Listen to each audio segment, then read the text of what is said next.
কোচবিহার ভারত অন্তর্গত পশ্চিমবঙ্গের এক অন্যতম শান্তিপূর্ণ জেলা। এখানে মানুষ শুরু থেকেই শান্তি ও সম্প্রীতি নিয়ে বসবাস করে আসছে,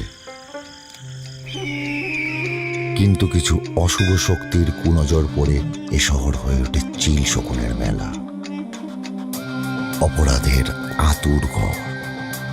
এখানকার শান্তি ও সম্প্রীতিকে পুনর্জীবিত করতে প্রতিজ্ঞাবদ্ধ একটাই আওয়াজ,